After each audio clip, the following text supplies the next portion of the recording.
It's called The View? It's called The View. It's not called The Facts. Yeah, but isn't it interesting that it's called, I mean, I don't think they meant this when Barbara Walters invented it a long time ago, but it's The View. Well, that's the problem in America. There is one view, right, and one that's clearly true opinion, and everybody else can go sit in the corner.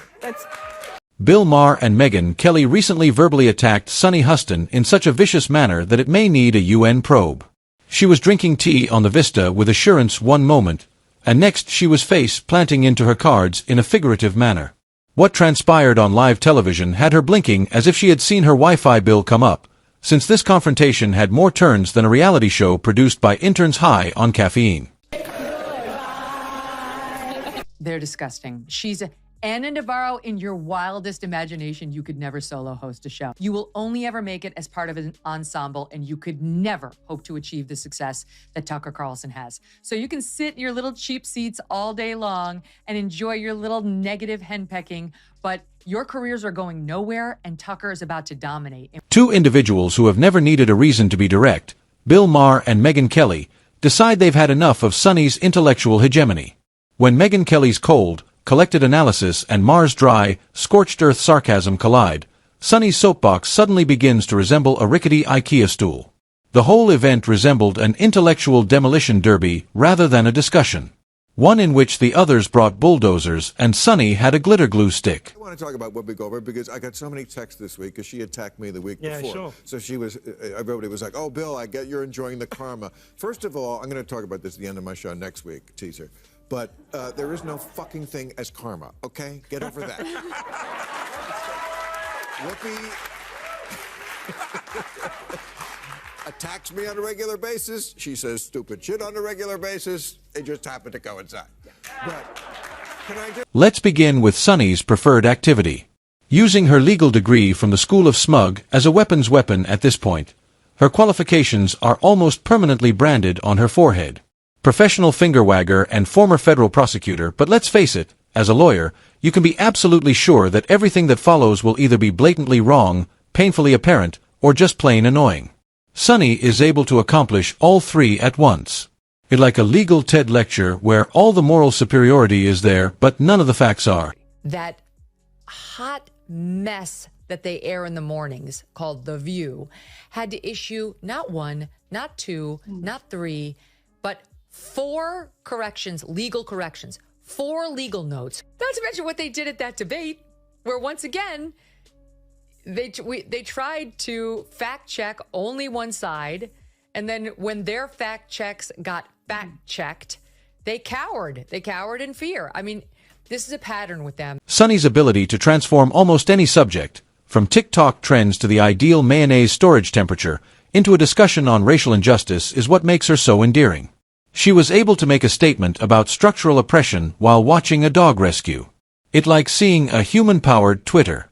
Loudly performative and devoted to purposefully misinterpreting everything, just see how perplexed she may be. Whoopi was unable to tolerate her partner's catastrophe. Any term you want. Okay. Because maybe that is a word that's triggering, and so let's not use that word. I don't know, want to call it the super far left? But don't tell me the left had... maybe the super far right. Well, he's talking about the left. Well, then okay, but we talked about that. I mean, I think we agree about the danger of the super far right, and I can't say it enough. I think they're the bigger threat. But don't tell me that the left hasn't changed. Mm-hmm. I mean, I'm old enough to remember when it was the conservatives who hated the Jews. Yeah. Okay. Sunny Hostin wasn't just put to the test. The only thing she was able to save after being steamrolled in a philosophical demolition derby was her trademark grimace of moral despair. Having strong views is one thing. Condescendingly turning every discussion into a sermon is another. However, it encompasses Sunny's whole brand. She isn't talking to anybody. She is simultaneously the star, the jury, and the applaud sign in a courtroom drama. The issue Megyn Kelly and Bill Maher don't read from that script. They just provide facts, humor, and reasoning without expecting the audience to applaud every time they breathe. Suddenly, Sunny's TED Talk enthusiasm devolves into a terrible improv performance in which no one is laughing. Sunny refuses to change, even when confronted with fundamental realities. She persists as if being louder equates to being wiser. And finally, new rule. Stop saying that Whoopi Goldberg getting yanked from The View right after she attacked me on The View is karma. There's no such thing as karma. Sorry. Sorry, but life is random. The only word to describe it when a big game hunter gets trampled by an elephant and then eaten by lions is hilarious.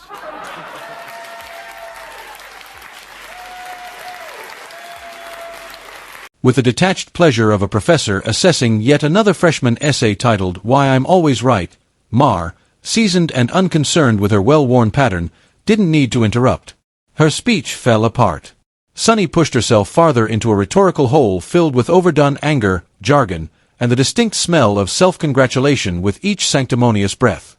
Then Kelly appeared, disassembling the spectacle with a razor-sharp, almost surgical technique. She didn't use theatricality or elevate her voice. Rather than that, she gradually removed Sunny's facade of fake gravity, revealing an empty echo chamber of rehashed outrage. They had a discussion on The View about world superpowers from the sound of it. That's how they got into it. And Sunny Hostin made some comments about patriotism and America and Black America. It's all in there, Jason. I mean, it's all in there. I'm going to tee it up. It starts with Alyssa Farah, who's supposed to be the Republican commentator. And then you'll hear Sunny jump in. Listen. If America is not the #1 global power, it's not going to be Denmark. It's going to be communist China, a country that right now the government is imprisoning Uyghur Muslims in concentration camps. It is a deeply racist government. It's a human rights violating government. It is a government that if they are the leader of the free world, we are not a free world the way that we are right now. The notion of patriotism and the notion of America and the American flag has been co-opted by the right as if they are true patriots. But when I listen to Christopher Wray, the head of the FBI, he said white supremacy is the biggest domestic threat to this country. Sunny's whole strategy depends on one element that is never questioned. She does best in monologues rather than conversations. Charge, dramatize, and moralize, she usually drinks that cocktail. But the deflation is instantaneous and permanent when someone like Kelly gently punctures that meticulously filled balloon. It wasn't a little mistake or a rhetorical error that came next. It was a complete ideological sham. Because even the smallest hint of disagreement sounds like a seismic earthquake when your whole identity is based on the flimsy framework of moral superiority. Additionally, that delicate house of cards didn't just wobble this time. It broke up in a breathtaking, cringe-worthy way. Trump will be sworn in as the 47th president of the United States, yay, on January 20th. Of this month. Not everyone's happy about it, and many people would like us to be more focused on the insurrection that he personally unleashed. If you ask them, as we discussed earlier, they think it's as bad as like the Holocaust, and you don't have to take my word for it. Here is Sunny Hostin of January The View 6th was today. an atrocity. It was one of the worst moments in American history. And when you think about the worst moments in American history, like World War II, things that happened, like the Holocaust, chattel slavery. Yeah, the January 6th is right up there next to the Holocaust and slavery. Megyn Kelly, whose presence alone seems to set off Sunny Host like a sleep room fire alarm when Megyn's name appears in the discussion, Sunny's voice constantly rises one octave, which is nearly amazing. Megyn's ability to use facts in a coherent sentence is a rare and seemingly scandalous superpower. Regarding the View that is regarded as magical, you are obviously endangering their ecosystem if you provide evidence or follow a rational timeline without having a dramatic hair flip or existential breakdown. This week's rendition of the hypothetical political apocalypse, presented by Vague Vibes and MSNBC, has Sunny clutching her pearls over yet another one. Megyn calmly and obnoxiously explained Sunny's actual character. She references sources. She makes use of statistics. She talks without yelling. The two things most feared on the View panel, comfort and literacy, are horribly displayed. The tone they all talk with him. I want you to look at Sunny Hostin's body language and the way they look at him and everything else. Just because he is a lefty who hasn't gone completely bananas, here they are talking about the word woke. The term woke has been, in my view, co-opted by the right and weaponized and bastardized. And so I was surprised to hear you use the term because historically, as you know, because I think you're quite brilliant, that woke is a word used by the black community to note that we must be aware of social injustices. But words and so migrate. why is that a bad thing? It's not a bad thing, and originally that was absolutely a great thing. Alert to injustice. Who's not for that?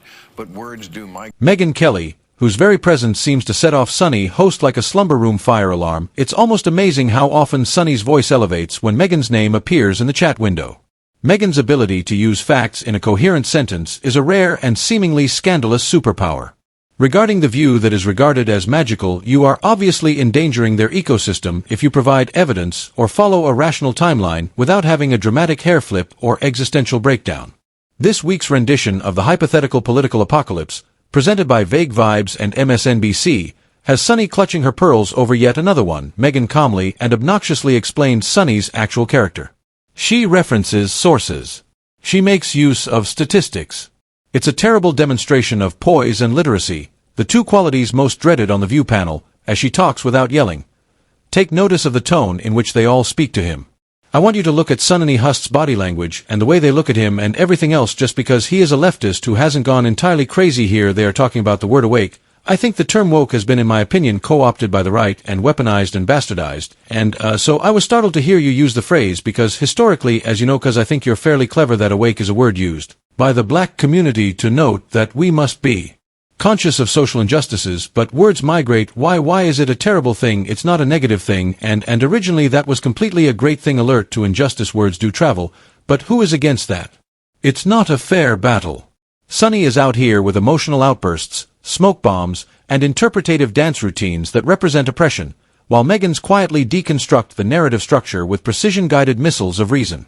When someone brings a coloring book to a chess competition and gets upset because the other player understands how the pieces move, it's like that.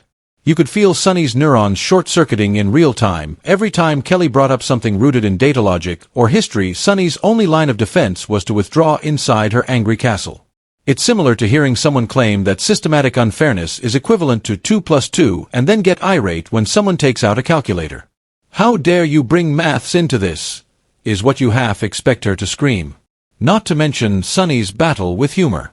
She seems to be oddly averse to humor for someone who purports to understand society and the law.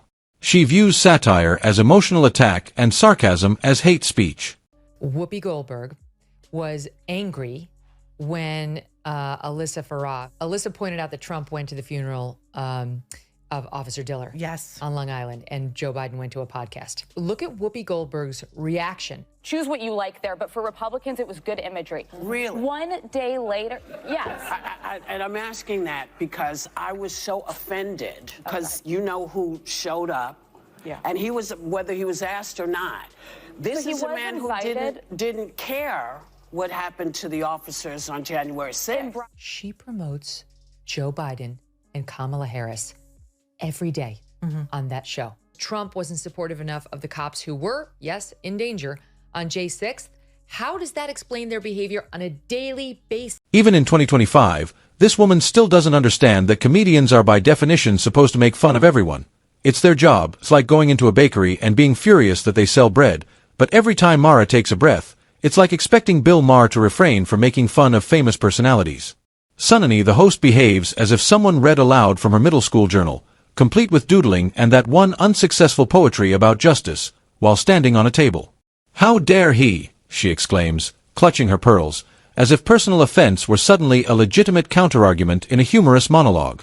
However, the real Piesta opposes her excruciatingly uncomfortable effort to outsmart Megyn Kelly and Maher in real time with the accuracy of a child throwing spaghetti at a wall. She began to make allusions to the past. Desperate, messy, and unsure of where everything is headed if this were a trial, the stenographer would simply type incomprehensible rambling and threaten to unionize in protest. Instead, she threw half-baked legal language like grenades without pins in an attempt to appear deep, but instead came across as someone who had just discovered Wikipedia that morning. Last week you called white Republican women cockroach. Actually, I didn't. And you said they're acting like cockroaches. I used in a similar. Let me answer that. Okay. I used a metaphor. Here's what I'm going to ask you all to do. Here's what I'm going to ask you to do. Wow. Yeah. I'm going to ask you to tone it down a bit because I can't hear anything. No one can hear what's being said. She just said I called white women why roaches. people All right, we're going to go to break. We're going to break. Can't take it. In a cryogenic freezer, Bill Maher is as cold as a cucumber. Just sat there as Sunny's tirades bounced off him like Nerf projectiles on a wall made of concrete. He's been doing this before. There have been ideological minefields for him to navigate ever before dial-up internet existed. The decades of media expertise virtually made them roll their eyes whenever Sunny attempted to affix him to a symbolic cross of righteous outrage. She was making an effort at what she obviously believed to be a spectacular closing argument. The type that 23 Instagram profiles with names like Woke Warrior Queen, Capture, and Share. However, Maher had already consumed half of his third glass of red wine, mentally searching for the time of his return flight. And by the way, out there, that hat that you keep wearing, that red hat that says Make America Great Again, that tells people that you go along with this. So you might as well just put a swastika on the hat. Don't do that. Don't do that. Because we see it anyway. I'm not going to defend Donald Trump ever, but I would never say that we should put the swastika on the cap, because I think you can hate Donald Trump. You can't hate everybody who likes him. It's half the country. I don't want to live in that country. I don't want to live in the country where I hate half the country, and I don't hate half the country. How dare you disagree with me? Megyn Kelly didn't even try to speak louder. She didn't have to, since her rebuttals were delivered so coolly and with razor sharpness. Sunny seemed to be being gently disassembled by someone who had already completed the death certificate for her credibility. There was no argument. With Megyn portraying the icy priest and Sunny thrashing about attempting to persuade the audience that reality was only another viewpoint, it was an exorcism. And now let's talk about the true tragedy. Sunny Host's steadfast conviction that her moral wrath is always warranted. She acts as if her views are the 10 Commandments and that anybody who has dissenting views is a heretic who needs to be publicly humiliated. She doesn't argue, she uses bullet points to conduct an exorcism. She serves as the judge, jury, and prosecution in this judgment ceremony, which isn't really a discussion. The audience is supposed to cheer in between the ads for menopausal supplements and laxatives. If she were at least fascinating, everything would be okay. However, no Sunny's interpretation of enlightenment consists of a condescending concoction of cherry-picked statistics and emotionally deceptive tales. She will use a Starbucks menu as her main source for her 10-minute lecture against systematic injustice. What's really ironic is that Sunny views herself as a defender of women until a woman disagrees with her, at which point sisterhood abruptly devolves into full-fledged conflict. When Megyn Kelly dared to imply that not all disagreements are the result of racism or sexism, Sunny appeared prepared to immediately revoke her woman card, because nothing says empowerment like aggressively controlling who has the right to think. However, Sunny's attempt to play the moral victim after losing the discussion was maybe the high point of this broadcast pedagogical collapse. Her hallmark motion is that, when she can no longer reason, she turns to her emotions, and when they fail, it's time to accuse the other person of being a threat to democracy. The range is amazing. Naturally, Bill Maher doesn't participate in such games, merely highlights how absurd everything has gotten, leaving Sunny spluttering into her microphone in an attempt to preserve what dignity she still has, which, to be fair, is now lost in a sea of deleted hot takes from Twitter threads and the combined size of millions of viewers who only wanted to hear someone speak intelligibly. Sunny real-time host and collapse refers more to the implosion of a worldview that is unable to cope with the friction of reality than it does to a physical collapse. She spoke, believing that by shouting louder, she would save democracy. Her admirers will surely call it a brave stand, but the rest of us saw it for what it was. A tantrum in heels desperately clinging to the illusion of moral clarity in a world where everyone else is just tired of the shrieking. Instead, she received a crash course in logic, humor, and the revolutionary idea that maybe, just maybe, she's not the smartest person, especially when it includes people who don't need cards to function. People mute their TVs when Sunny speaks for a reason, not because they disagree, but rather because they would rather watch a dentist drill than listen to another 10-minute sermon about how laughing is oppression. Because in the end, nothing can alter the fact that Sunny Hostin was just completely destroyed on live television, regardless of how loudly she yells, how fervently she clutches her pearls, or how many times she assures you she is correct. Additionally, the ashes spell the term overexposed.